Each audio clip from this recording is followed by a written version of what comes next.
the second part of our press conference with athletes competing at the World Athletics Half Marathon Championship tomorrow. Let me welcome here Perez Jepchirchir, the women-only World Half Marathon recorder, and Joshua Cheptegei, 10,000-meter world champion, world cross-country champion, who set already 3 world records here in 2020. Welcome here. And my first question, of course, to both of you is, what are your feelings? 24 hours before start of the event, you had to wait really for quite some time to happen. Perez, can you start, please?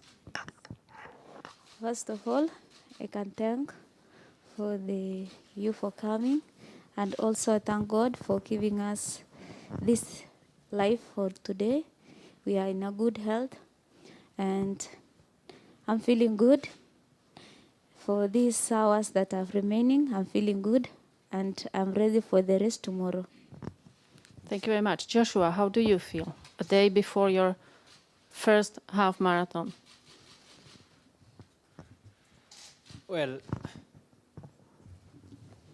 I know it's a difficult, we're in difficult times, but of course, we have to be thankful, we have to be grateful for the life that we have.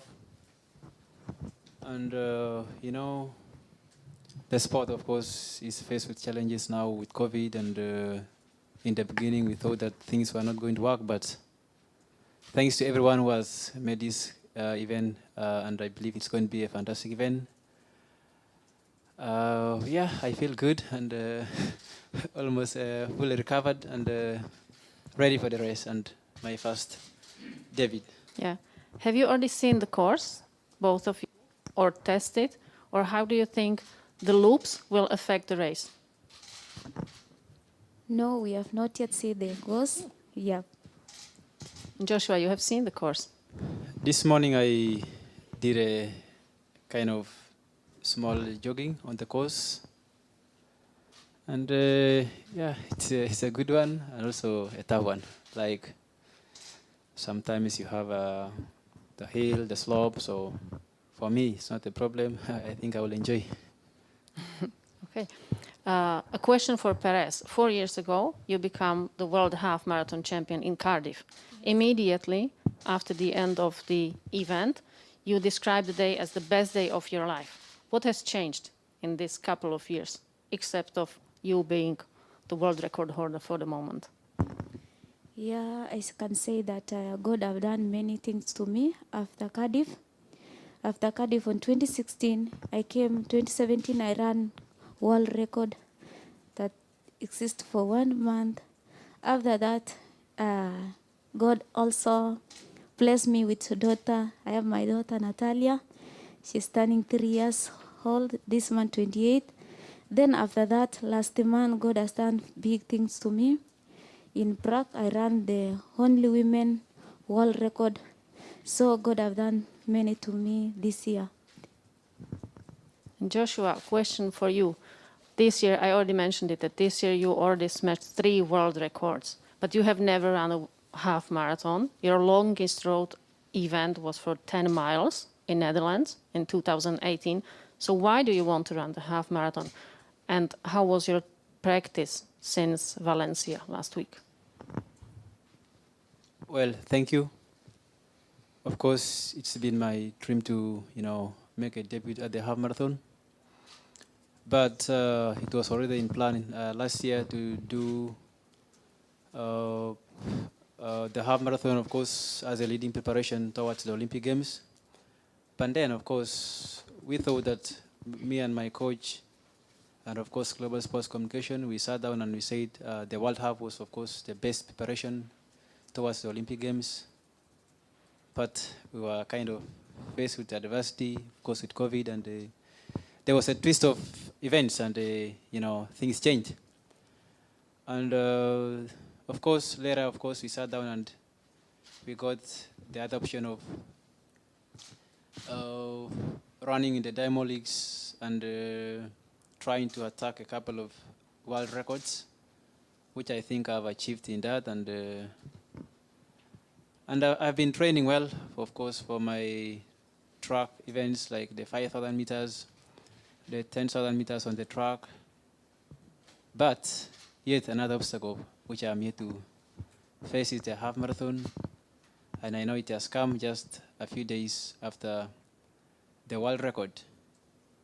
But I believe I'm a person of high talent. And I can say it will be a nice challenge for me. With all the results from the season so far and being the world record holder, do you feel some extra pressure for tomorrow? I think for me, I can say I have had the best and fabulous season, the most amazing season in my life. And I thought that last year was going to be the great year for me, but this year is also far more great than the previous years. I can say with COVID also, with COVID, but still, if I look back, it is still a great year. That means also that gives us a lot of encouragement that sometimes in difficult challenges we have to be stronger and accept the situation and get some new mechanisms of adapting and moving on with life. I would say I would not have any regrets. It's a new challenge for me, but I'm also hungry for the title because there are not so many events this year. And if I can win this title, of course, that would be special to me. Like you said, the longest distance I've ever achieved was 10 miles in Holland. I have also had a couple of several wins in the 15 kilometers, like running in 7 hills for 4 years in a row and winning it over 15 kilometers. And then coming short of the world record by 3 seconds, that was in 2017. And of course, breaking the world record over 15 kilometers in 2018. So that tells you that it will not be something so disastrous to me. And I hope it's going to be, the roads will treat me well. Thank you. Thank you very much. And the last question from me for Perez. You managed to run the world record in Prague. We already mentioned the time of 1:05:34. Any expectation for tomorrow regarding the time? Yeah, there is high expectation for the time tomorrow because we have a strong athlete. Ababel is here because he ran this year February, gender world record, and Nansanet was here also. Jocelyn Cheptegei is here also. Rosemary, the team is strong. I knew it. We can. Maybe world record can go two also. Yeah, the team is strong. Yeah. Thank you very much. So, ladies and gentlemen, are there any questions, please?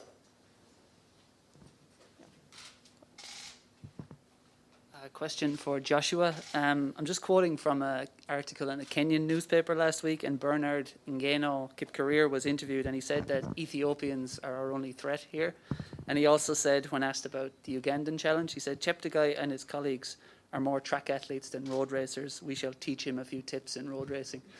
Just wondering, do you think that perhaps the Kenyan challengers are underestimating the strength of you and Jacob? I think, of course, everybody is entitled to his or her opinion. Maybe to them it matters, but to me it's a different kind of approach. To me, it's not about, it's not about, I know it's the first time that we are not really, it's the first time that we are running the half marathon distance. But of course, when you look, like I told you, the previous history, I've been running in 15 kilometers, 10 miles. So, and tomorrow is not the last day that we are going to run. There's still a couple of years, and you don't have to hang yourself on the, on a rope and put a rope and hang on yourself. It's about having the best experience in racing, and if you're comfortable, you can go for the title. Yeah. Thank you. One more question? My question is for Perez. You already mentioned the strength of the Kenyan team, but in general, the women's field is incredibly strong. We're in the unique position. We have 2 world record holders. How much does the team aspect play into it for you? How important is it to know that you're not just running for yourself, but also for the team? Yeah, now I can say that I'm not running for alone today. We are going to run as a team. And I knew also Ethiopians are prepared well. So even as Kenya, we have prepared well. And I knew that maybe gold will went to Kenyan.